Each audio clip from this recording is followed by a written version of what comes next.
Lace up your skates, fasten your chin strap, hit the ice, drop the puck. The Johnstown Tomahawks present Hockey Central. Now here's your host, Troy Roberts. Welcome to Hockey Central. Always my pleasure to come to you. The boys went to Aston this past weekend and came home with 0 points. A disappointing weekend. However, you had two very good teams, 1 and 2 in the division going at it. Aston just got a couple of the breaks. Friday night, the Tomahawks dropped a 1-0 game, came back on Saturday and dropped a 3-2 game. Talked to Coach about it, some coaching opportunities in there. Not all bad. It's not like they went out there and basically pooed the bed. They went on and played against another good team. You're going to hear Coach's take on what he thought needs to improve as they move forward. Now, the bright spot is they still have 6 games against Aston. So, not all is lost. There still is a division title in the works and a possibility for that to happen. We have another great guest today. Andrew Quetell joins us. He's a defenseman on the roster. Sheds his light on the past weekend and his experience with the Tomahawks. Then, as always, I welcome in Mike Gosnell at the end of the show to talk about some great promotions. So, sit back, enjoy the show. I'm going to welcome Coach in. Always great pleasure to welcome in Coach Mike Letizia to the show. Coach, how are you doing today? Not too bad. What's going on, my friend? Well, another week. I was telling you before the show, nothing happened to me last week. So it's like I feel like an ordinary human being this week. Yep.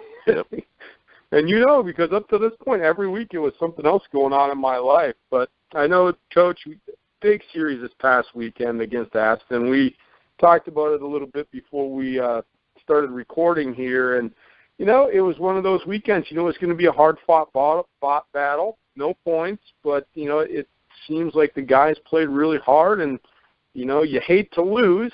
And it's even probably one of those games from what you're telling me is, yeah, we can take some learning points from it, but it's just two really good teams playing hard, and, the puck didn't fall your way this weekend. That's what I get from it.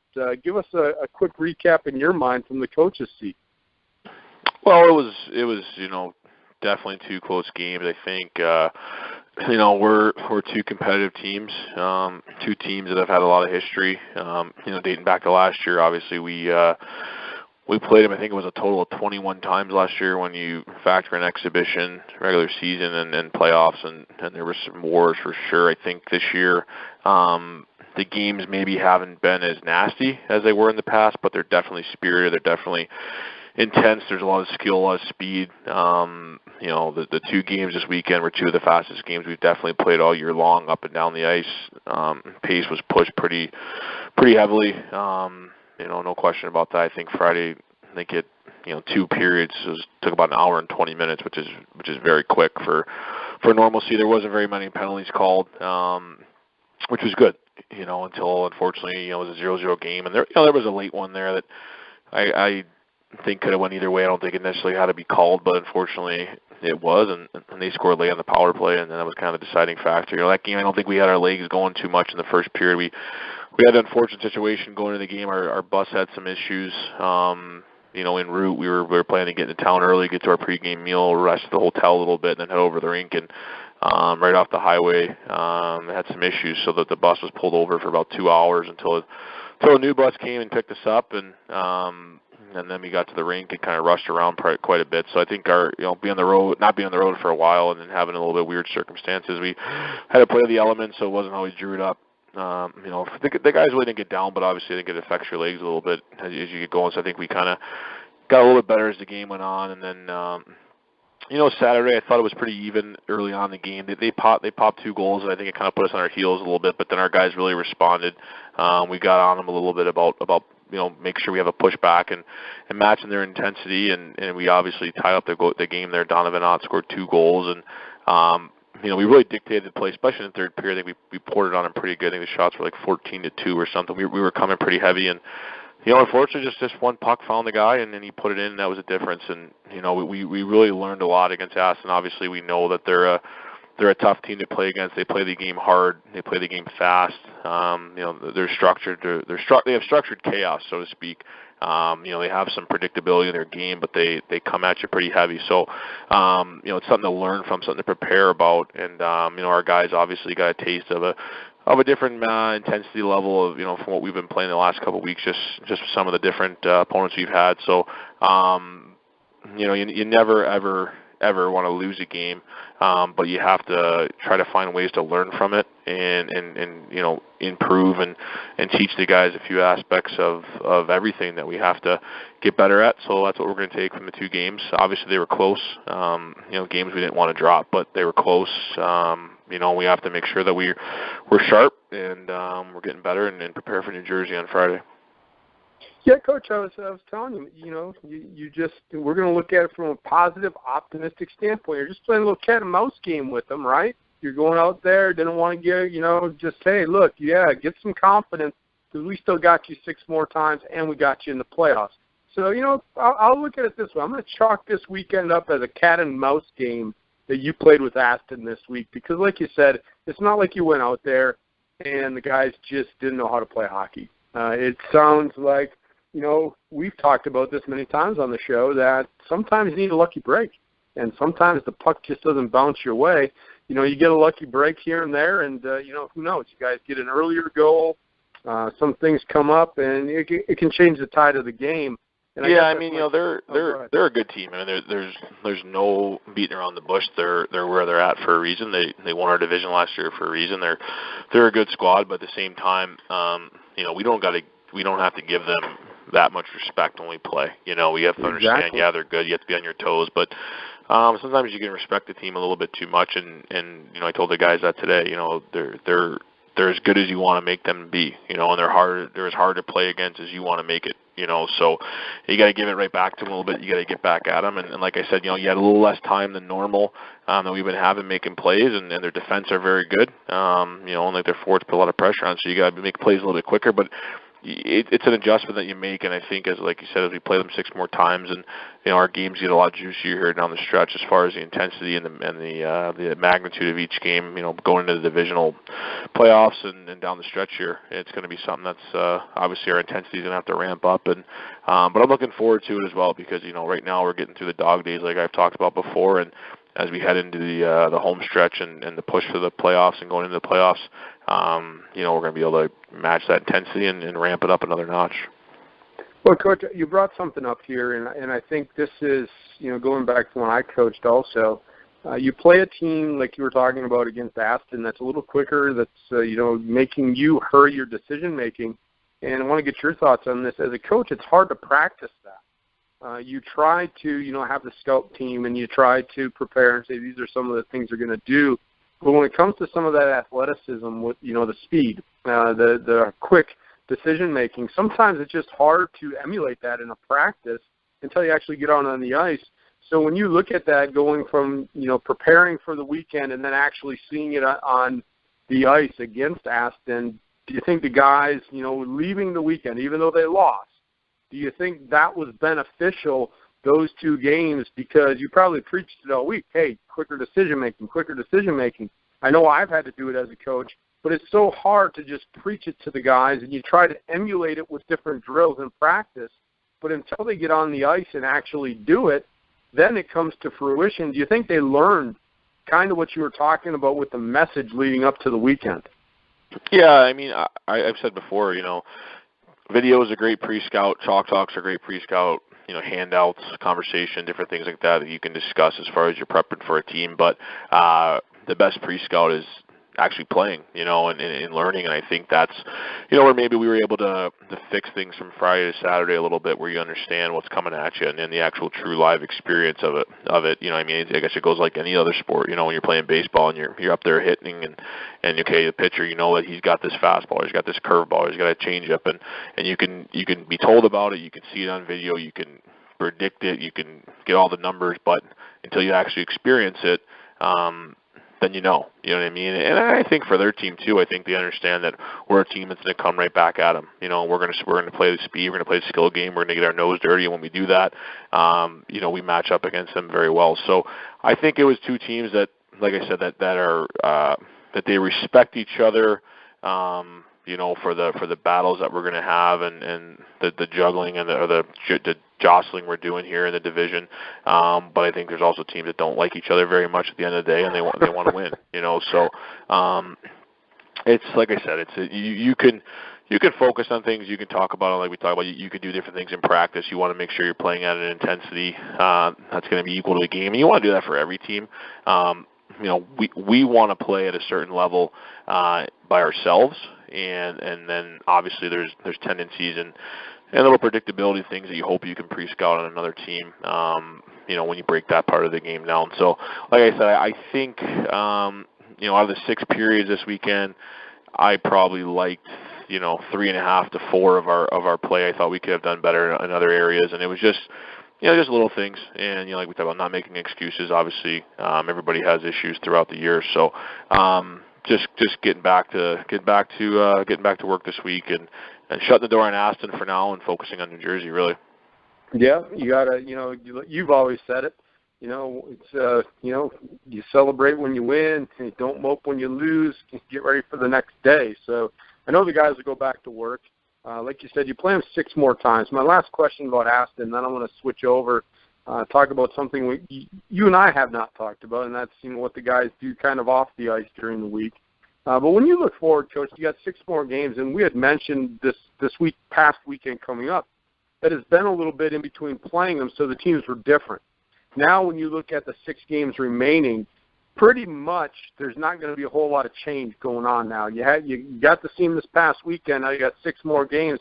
There's not going to be a lot of change personnel-wise and so on and so forth in these upcoming games, is there? No, I mean our rosters and our trade deadline passed, so obviously for the most part our team personnel is going to be just about the same for the next 6 games, and we like to think that we're going to stay pretty tight to what we do. You're going to know what's going to happen. Aston has run a lot of the same special teams for the last year or 2, so it's very good. So you got to find ways to beat it, whether you're on the PP to beat their PK or vice versa. And like I said, it's up to us now. And that's the biggest thing is Sure. It's up to us to execute as a hockey club. And when we get into those games, no matter who we're playing, the stakes are high. We're under 20 games now. We have 18 games left. I mean, some teams already have less than 15 games left, depending on how many they played. So the season has flown by to this point, which is incredible. I feel like they get faster and faster every year, but it's amazing that we're under 20 games to go. But it's exciting as well because it's an opportunity for us to, continue to get better as much as we can. I've seen individuals get better, from the first 20 games to the next 20 games, which is great to see. And, that individuals getting better is only going to help the team get better, and we got to just prepare, make sure we're doing the right things away from the rink as well to keep our bodies healthy, keep our bodies in good shape and in good standing, so we can be at our best every time our name's called for a game. And that's what we're going to try to do as we get ready to push down the stretch here and head into the playoffs. Yeah, and you talk about individual improvement, Coach. I know you're coaching the top prospect game, and the rosters have been announced. Why don't you share with the listeners which Johnstown Tomahawks get the privilege to play in the top prospects game? Well, all in all, it was outstanding for our organization. We are sending the most players in the league to this event. We have 7 players going, which is an extremely high number. It's an extremely high number. So we were, like we talked about last week, we were fortunate to get 4 players to go for the East Division. So representing our team will be up front. We have Nick Bruce and Tommy Horn. And then on the back end, Adam Pilowitz and Daniel Bokun, 2 defensemen will be going. So 4 very deserving guys, 4 guys who have really done a nice job in various ways for our club. Danny and Adam have been very solid in the back end for us. They play heavy minutes. They play power play. They play penalty kill. Then up front, Brucey and Tommy Horn have been integral parts of our offense. They've been very good all year long and very well deserving. And then the NAHL selects team, which was chosen by the league and the NHL Central Scouting Bureau, we have Dalton Hunter, Donovan Ott, and Phillips Buncis. All 3 of those guys made that team, selected to play for that squad. So it's pretty awesome. Really proud of all 7 of those guys. They all deserve it. Obviously they're all focused on our next 4 games here, and then they get to go to that event. There's a lot of other guys who obviously deserve it to be on it, and could have been chosen, but just with various things going on and how the teams are selected, they didn't get a chance this year. But those guys, I think, will all do well. I'm looking forward to seeing how they do, and the other part of it, which is nice, is, or however we're going to look at it, nice or not nice, is the first game of the event. Our division, the East Division, actually plays against the Selects team. So those 4 guys from the East will actually play against the 3 guys from the Selects. So then I'll be on the bench for the East team. So it'll be kind of funny. We'll all play in the same game that first day. So I'm kind of hoping it's like a 4-3 win for the East, and all 3 guys from the Select score, and all 4 guys from the East score, and the East Division wins. But it'll be fun. We want to make sure. I think the guys will have fun, and then play another game on Tuesday, and then back to work. I think we head to Aston that weekend. So looking forward to it. But like we said, first things first. We got 2 big ones this weekend. Yeah, you got to get the points this weekend. But such a great accomplishment. 7 guys off the roster. You had heard me say amazing. I mean, that's 7 guys off of a roster playing in, what is, considered a premier event for scouting. And, like you said, probably some other guys well-deserving also, but you can only take so many.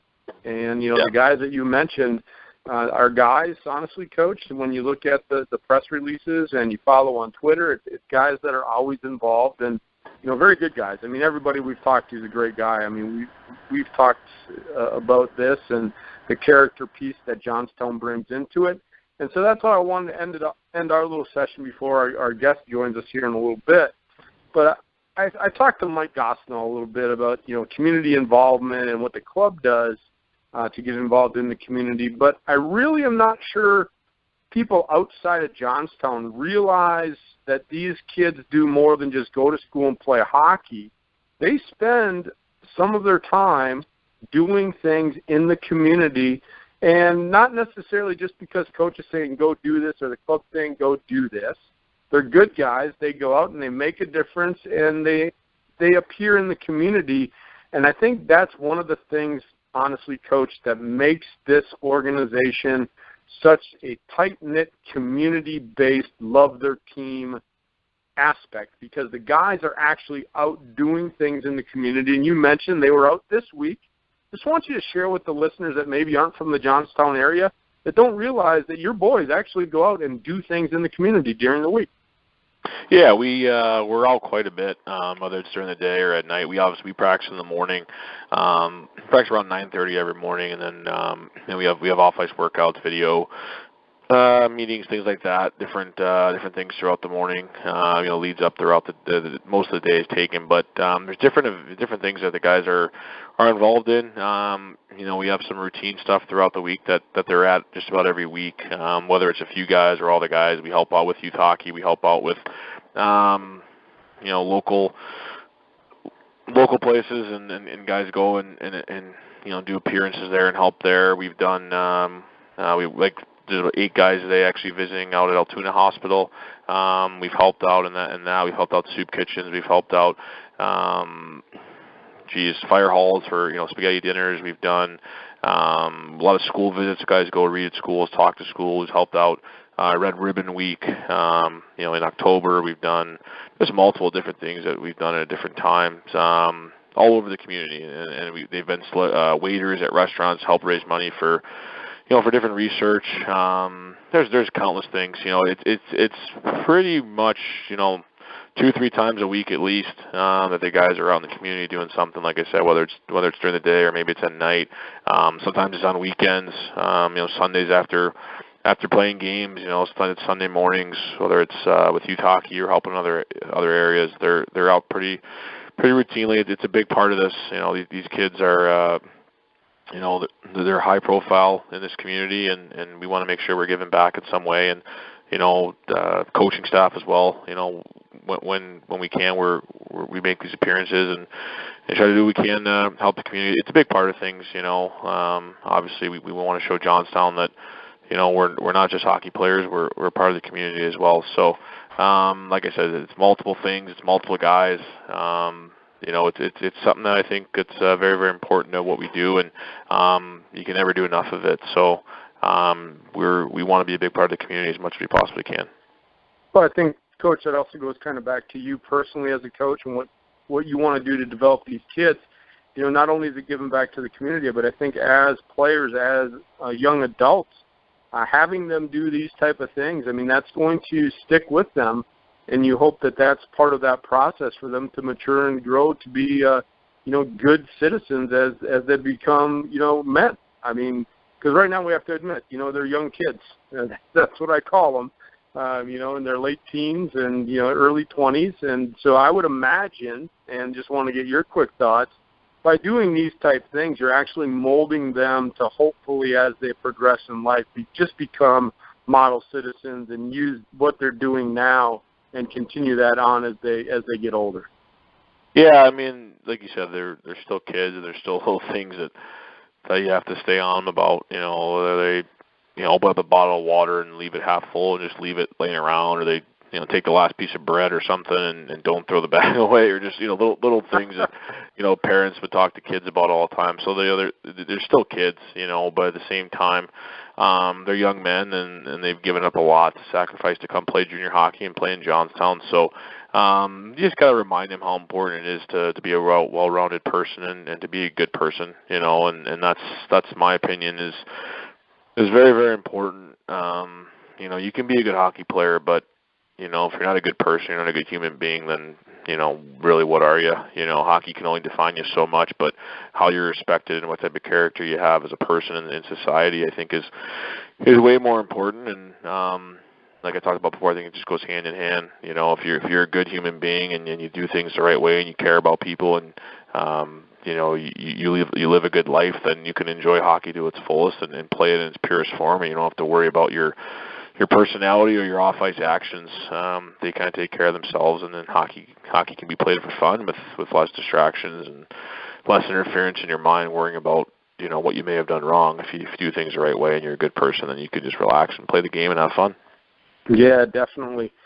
So, Coach, we don't get a chance to talk a lot about the NHL, and I know during the season you don't get to follow it a lot, but I want to get your quick thoughts here because it's certainly coming up in the NHL with the trade deadline coming up. I want to get your thoughts on this. The Matt Murray, Marc-Andre Fleury situation. You're in a situation at Johnstown where goaltending, you're pretty solid. And you look at the Penguins, pretty solid with Murray and Fleury. Do you have an opinion about this? Should they trade him? Should they keep him? What are your thoughts there? Because I listen to the fan, I listen to other peers, I follow it on Twitter. Half the people want Fleury to be traded, half of them want him to stay. What are your thoughts? I know you're a Blackhawk fan, but you live out in Western PA, so I want to get your thoughts on this because it's something I'm going to bring up on my Saturday show with the NHL trade deadline coming up because that's the talk of the town right now in Pittsburgh for the NHL. What are they going to do with Fleury? What is your thought there? Well, Blackhawks are kind of in not necessarily the same boat, obviously, because Crawford still is number one, but he's a guy who has played very well. He's won a Stanley Cup, but their backup goalie, Scott Darling, a local guy from Chicago, is doing very well also, and he's an unrestricted free agent.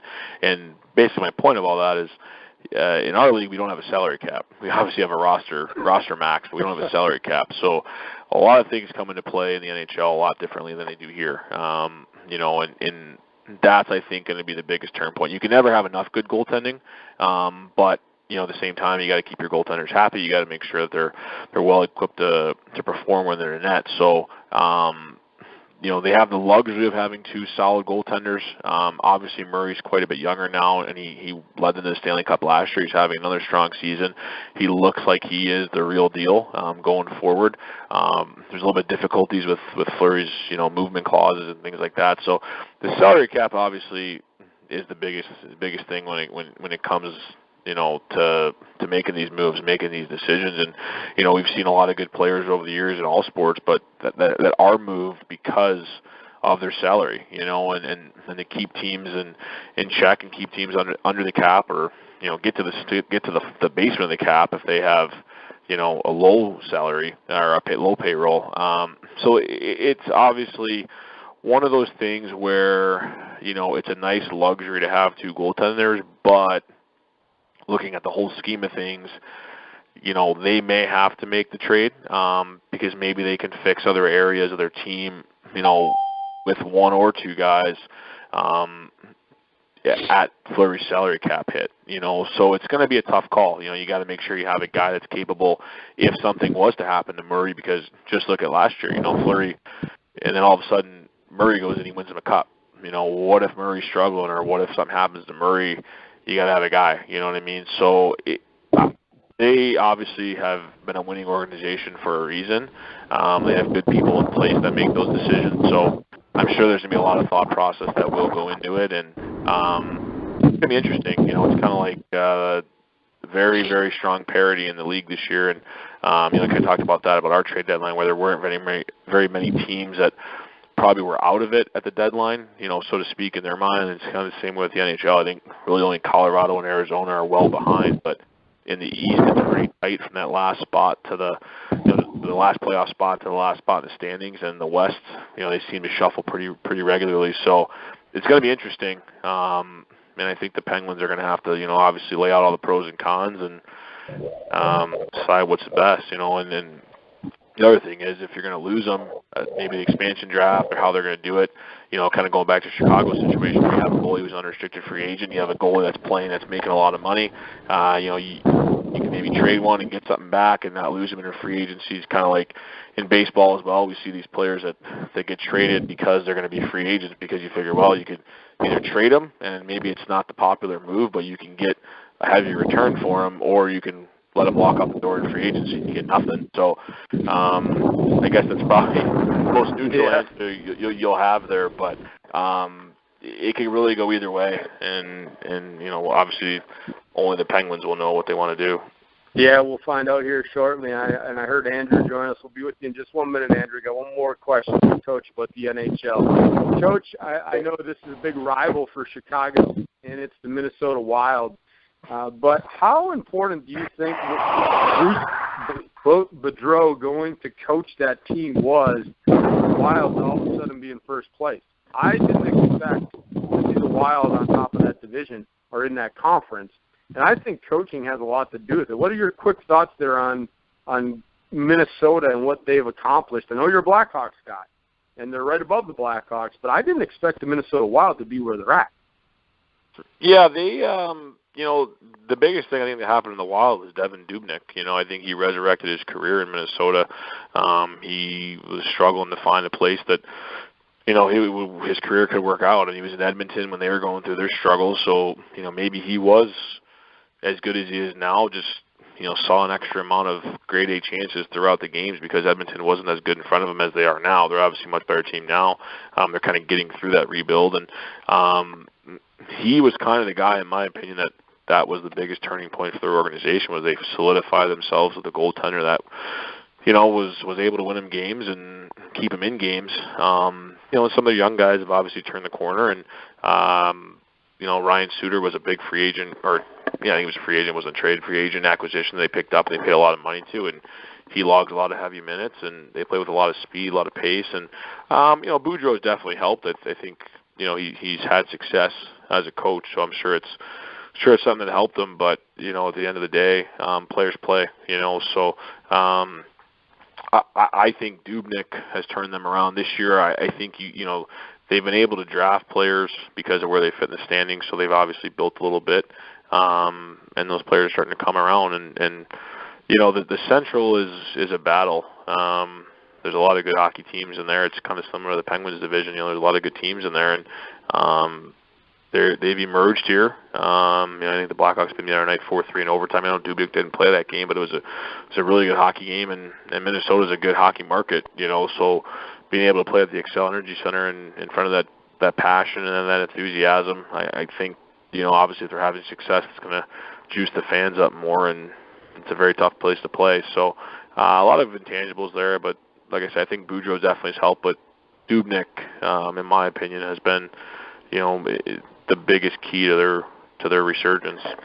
Definitely, he's playing on top of his game for sure, and Nice to welcome in Andrew Quetell. Andrew, thanks for joining Coach and I today. Thanks for having me.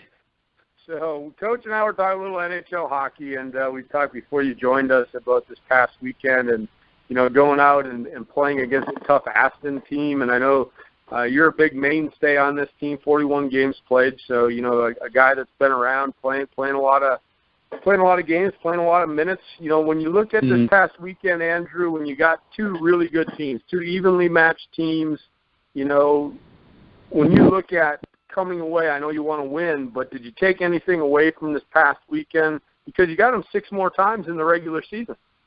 Right. Yeah, I think we just learned that we got to be more confident in our abilities, and both as individuals and as a team. Because, as Coach has been saying, we kind of gave him a little bit too much respect there for the first game, and then the first little bit of the second game, and then after that we kind of turned it on, and the game looked like it was definitely in our favor after that. But I think we just need to learn how to, or not learn how to, but learn to be stronger with ourselves. Sure. Well, and, Coach and I had talked about, you hate to lose. Yeah, definitely you want to get the points. But, if you can take away some things from the game, like you said, being able to go and I don't want to use the word scared, but, like you said, you respect them a little bit too much, and then you try to play the perfect hockey game. You just got to go out and play your game. So when you look at moving forward, Andrew, you guys have already clinched the playoff spot. You got those 6 games against Aston. And as a player, the season's winding down. And, you look at preparing yourself mentally now with all these things coming up. What do you do to prepare for these big games? And every one is big. Every point right now moving forward is going to be key for you guys to try and climb up the standings and get to that first place. So what do you do as the season winds down? It's been a long season. How do you mentally prepare to get up for all these games, knowing that, hey, every one of these games matters to us? I think that at this point in the season, it's definitely tough to get motivated to wake up every day and go to practice. But I think the most important thing is just using every second of ice time you have to the best of your ability, like practicing as hard as you can, because a lot of people say practice makes perfect, but it's usually perfect practice makes perfect. So, we got to make sure that we're staying sharp in practice, because that's definitely going to help us out in the games, especially these big ones, like you said. Yeah, it's going to be exciting here down the stretch. So you're one of the guests, Andrew, that comes on later in the show. So, we've had a lot of things, Coach, that we've talked to people about up until this point. So, Andrew, when you look at playing for Johnstown, what is so special to you about being a Tomahawk? I think it's just a really unique and fun atmosphere to play in. The fans are always into it. Every game, all the fans are cheering and everything. And then obviously you have the slap shot, the whole slap shot thing. So it's definitely like a very rich in history type of place to play hockey in, at least, where everybody's definitely respecting the game. And we as players get a lot of respect from the fans, and we're just trying to give it back to the fans a little bit. How much do you play off the energy at the War Memorial when you're at home? Because I know it's a passionate fan base. How, as a player, to have a fan base like that, and to be honest, you look at that fan base, and you played on the road. I think hands down, I'll debate anybody. Could be the most passionate fans. It's Hockey USA. These fans get into the game. How does that make you feel as a player when you're out on the ice, knowing that these fans are, and they're really into it? It's not like you can't fake being into a game. They support you guys probably 110% as a player on the ice. What does that do for your energy level, your confidence level when you play at home? Well, you always want to be able to generate your own energy as a player, but it just makes it that much easier when you look around and the fans are all into it and they're giving, like you said, 110%. So you're like, well, they're not even playing and they're super pumped. I might as well get pretty excited about playing here. Yeah, definitely. So, Andrew, you look at, playing junior hockey, and as far as, Coach had talked about before, giving up sacrifices to do what you do, What are the goals for Andrew? I know it's Johnstown Hawkey this year, and every one of you guys will say the same answer. I know the canned answer. Worrying about this year, getting points, trying to do the best we can for the team. But personally, Andrew, what does the future hold? What would you like to see happen in your hockey career? My ultimate goal is just to play D1 hockey. I don't really have a super dream school right now, but I definitely just want to play D1 hockey. I mean, my dad played Division I baseball, so I kind of want to carry on the whole college athlete thing in our family. So definitely, and you look at being able to develop in junior hockey, and the sacrifices you do make to be away from your family, and that is the ultimate goal, is to be able to advance your hockey career. So when you look at your game, if I'm an opposing coach and I'm scouting Andrew, I want you to give me a breakdown. What are your strong points of your game, and what part of your game do you think that you need to continually work on to get better at? I think I'm definitely more of a defensive defenseman. I like to give the puck to my forwards and let them do what they're good at. But I definitely think that if there's one thing specific that I would have to work on is my offensive blue line play. Just work on my shot, work on my feet moving around on the blue line, making better angles for me to shoot the puck. Because I just need to get better at getting more shots through. Sure. Coach, this is where I turn it over to you. I just got the players' assessment. Now I want you to answer. What does Andrew mean to the Johnstown Tomahawks? What does he bring to the team? Consistency is the biggest thing I would say for him. Is he's a rookie defenseman that doesn't play like it whatsoever.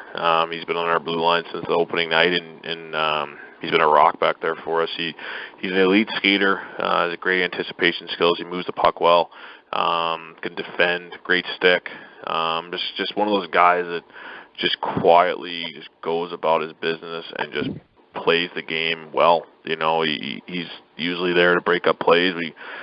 For a rookie to play the minutes he does and to play the situations he does and to be relied on in this league is not easy. And he, like I say, he plays it like a veteran. He gets his pucks to the net. I like what he says. I think all defensemen need to work on that. He gets his pucks to the net, and that'll come with strength and experience. But he's been very consistent for us. Throughout the entire season. There's no question about that. And he's only going to get better because he has all the tools, and he's definitely a Division I prospect, and he is getting a lot of interest right now, and I think it's only going to continue to grow as he continues to get better. And big part of our team, that's for sure, and a great kid off the ice as well. So, Coach, talking about developing players, you look at Andrew, and you mentioned, being able to develop a shot, and you look at having a guy that can step in, play on the blue line, and when you look at developing this game, we talk about the number of players that go to top prospects and so on and so forth. When you look at the development part, where do you see, where you can really develop Andrew? Is there a specific part of his game that he can really take to the next level? You said he was an elite skater. Quick assessment of, the perfect scenario of developing Andrew. Is there a piece that you think is there that if you get that, man, he just elevates his game one more notch? I think adding more strength will help him. I mean, he's still a younger kid. Like I said, he's still a kid that could be playing midget AAA or prep school hockey like he played last year. And I think strength to his body will definitely do him some good. I think as he matures even more, kind of grows into that man strength, that natural man strength, will definitely help him for the next level.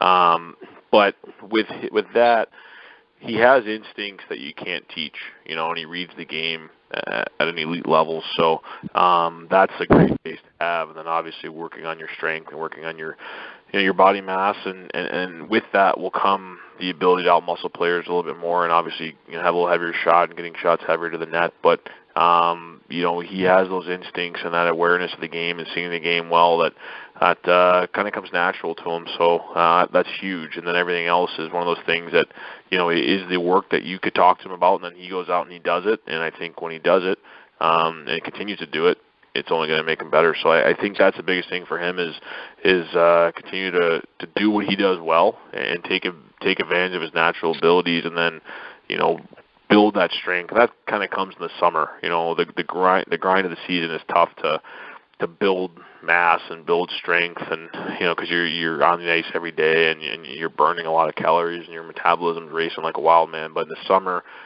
is when you can really focus on building that strength and adding that muscle mass, and I think it'll be a big summer for him to do that, and I think he'll get that much better from it. Wonderful. So, Andrew, I'm gonna give you two little fun questions. You know, we talked a little bit of hockey. Now we got to talk a little bit of fun. Coach, you and I had a hockey movie list. Man, it seems like, you know, years ago, but it was this year. So, Andrew, best hockey movie of all time. If you can only watch one hockey movie, what movie would you sit down and watch? Oh boy. That's a I might tough get one. a little bit slack I didn't from even give this. you a list this time. I said only one, Coach. Only one? I didn't give him that option to list like 4 or 5. I don't know. I mean, it might not be a popular answer, especially around here, but I'm going to have to go with Miracle over Slapshot. It's definitely between those two, but I think Miracle would edge him out every time. Yeah, that's a good movie. I mean, there's no wrong answer there. I mean, there's a lot of great hockey movies. Coach, we put together a great list. You know, like you said, yeah, Slapshot and Johnstown, but Miracle, that's a good choice, Andrew. My next question for you is, I know you're a defender, so I think I might know this question, but you could surprise me. You get to choose one. You get to have a bone-jarring check on the boards, you get to have a one-timer into the net, or you get to have a breakaway 5-hole goal. Which would you prefer? Which would be most satisfying for you during a game?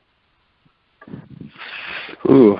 I'd have to go with the one-timer. Nice. Yeah. I thought it was going to be the check. I really did, because you had mentioned before you're a defensive defender. I thought it was going to be the check, but I guess all you defenders want those one-timers, don't you? Yeah, yeah. Well, Andrew, I appreciate you coming on the show today. Best of luck for the rest of the year. Coach, as always, my pleasure to have you on the show. Good luck this weekend. We'll chat next week. Sounds good, buddy. Talk to you soon. All right. Have a good day, guys. Bye. All right, we'll see you. And it is that time of the show where I welcome in Communications Manager Mike Gosnell to the show. Mike, how are you doing today? I'm doing all right. It's Valentine's Day. I'm dressed for the occasion. Have a little get-together tonight, but other than that, I'm doing just fine. Well, I know that the guys had a tough weekend. Just talked to Coach a little bit ago. But you know what, Mike? You're battling the team that's ahead of you in the standings. No Aston's always tough. You know, Coach, like you said, you get a lucky break here and there. You go out and a couple of things that they can work on. But they got to see this team 6 more times. So, you know, it's not the way they wanted to come home with none of the points. But, you know, the guys went out and they battled. And there's 6 more games against this Aston team. So, I mean, there's an opportunity here as the season moves along. But it was a tough weekend nonetheless. Right, and you know what, I like to think of it, and I talked to Drew Hott earlier today, and he said, you know what, it's like we're playing playoffs before playoffs even start. You know, Saturday was game 1 of a 7-game series, and you know, with 6 meetings left, you know, you have 6 more opportunities to get a crack at them, and you know, they call it a good prep for playoffs, and I agree with them. This is a good test, and we have a solid test in New Jersey coming up to later this week. Yeah, it's going to be tough. You know, we talked about it today, that every point is pivotal, especially trying to climb up to that first place in the division. So, you know, they just got to rebound, and I know Mike, talking to Coach as long as I have now throughout this season, that he'll get the guys to rebound. I think the kids have the confidence level. Like I said, I still believe this is a special team. But I know that, you know, when you look at the remaining games, there's some home games at the War Memorial. That's where you come in. Got some good stuff coming up here at the end of the season, don't we? Yeah, well, this month is really exciting for us. We're welcoming Pierre LaRouche, 2-time Stanley Cup champion and former 50-goal scorer with the Pittsburgh Penguins. He'll be in attendance this Friday at 7:30. He'll be there to sign autographs, meet some fans, and drop the ceremonial first puck. And then Saturday is our youth hockey night. welcoming area Pee-wee teams and youth hockey organizations. They're playing a tournament over the weekend here at the War Memorial, so they'll get to take in a hockey game with their teammates on Saturday. That's at 7 p.m. And then our last homestand of February 24th and 25th. Friday the 24th, we're welcoming in the Voice finalist Josh Gallagher. He's from Crescent, PA, which is not too far up the road from Johnstown, so it's a bit of a homecoming for him. He'll be performing during intermission, signing some autographs, meeting fans, and then Saturday at 12 noon, the 25th of February, is our Slapshot Heritage Night. We're wearing specialty Slapshot-themed jerseys. They're very nice, by the way. Can't wait to unveil them for everybody. Characters from the movie will be in attendance during this night, during this afternoon game, I should say. It's going to be a great weekend of hockey, great month of hockey closing out February, hopefully going into a much warmer and much better March. Well, it turned out to be a good day, Mike, but this is crazy weather this week. 20-degree weather, 60-degree weather, 20-degree weather. I have no idea what this crazy winter has brought upon us. But those are some great promotions, Mike. Also let the fans know those are great promotions. How do they get their tickets to attend the games? You can get them in three ways. You can contact Ticketmaster at 1-800-745-3000, order online at Ticketmaster.com, or stop by the War Memorial box office, 326 Napoleon Street, Monday to Friday, 10 to 5. If you have group tickets of 10 or more, you can call our office at 536-4625, 814 area code. Get your group tickets. We have discounts from 10 to 50-plus tickets. Hey, Mike, before I let you go, Coach and I actually had a good conversation today about things that the guys do off of the ice or out of the arena. I know the Johnstown community knows how much the Tomahawks do in the community, but for those listening in, since we do run this on the internet and there may be some fans that are outside of the community, outside of Johnstown, other states, other cities, I wanted to get your perspective from having the guys go out and do appearances, whether it be reading in school, whether it be going to hospitals, doing things in the community, working with Pee-wee hockey. That is a very integral part of what the Tomahawks do in that community. Can you shed a little bit of light on how important it is for the Tomahawks to get the guys out into the community to show that goodwill? Oh, it's absolutely paramount. It's the most important thing that we do here as an organization. I mean, today we had players go up to the Altoona VA hospital and visit with some of the patients up there. And that really strikes home with me because my dad was a veteran, my grandfather was a veteran. So we try to do as much as we can when we can, and whether that be visiting hospitals, reading to kids, visiting schools. It's really important for us to get out in the community and show that we support the greater Johnstown community and beyond. I'm gonna sound like a broken record here, but we really enjoy it. It's very important to us, and we have a great staff here that reaches out to places, and other organizations do contact us, wanting us to show up and have an appearance. We're a very busy organization, and that's why we like it. We like to get out there and meet some of the fans, and hopefully put a smile on their face and get them to a hockey game. Yeah, and I wanted to bring it up because I know I was on the website, and I believe that organizations can request appearances via the website. Is that correct? That's correct. All they have to do is go to johnstowntomahawks.com. Under the community menu, select the appearance request or donation request tab, and you can fill in an online form, and our community relations staff will reach out and set up something for you. Yeah, I'll tell you what, Mike. I've been doing this. I am honored that I had this year to do the coaches show, and I was a Tomahawk fan before I started the show, and just being able to talk to Coach, talk to you, and really learn more intrinsically about the things that happen off the ice and out of the arena. I knew about those things, but even as a guy that hosts this show, every week I talk to guests, I talk to Coach, and it's just, I'll tell you what, there's a reason that Johnstown was voted Hockeytown USA. So to me, it is great. I feel honored that I'm a part of it just as a little host for the coaches show. But I'll tell you what, for those that are listening in that have never been to a game at Johnstown, if you're in, I guess within driving distance to be able to get out on a weekend, or if you live out of state, come to Johnstown for a weekend and pick up some great hockey, because I'll tell you what, Mike, in that area, they could get hockey at night, and there's other things to do in the area, right? Right. And, you know, we have season ticket holders in West Virginia that come to our games. We have fans that religiously follow our team in Maryland. So, you know, we're fortunate to have a fan base that can span not just in Pennsylvania, but, you know, outside of the state. So, I mean, it's an affordable entertainment. We're here to, you know, really make it affordable for everybody. You're not going to break the bank when you come to one of our games. And it's great hockey. I mean, and the guys are really playing well. We have a very good home record. We love playing at home, and we love it even more when there's a lot of people here. Yeah, I definitely always talk to the guys about that and the energy that the fans bring. But I know you're a busy guy, Mike. Always a pleasure to have you on the show.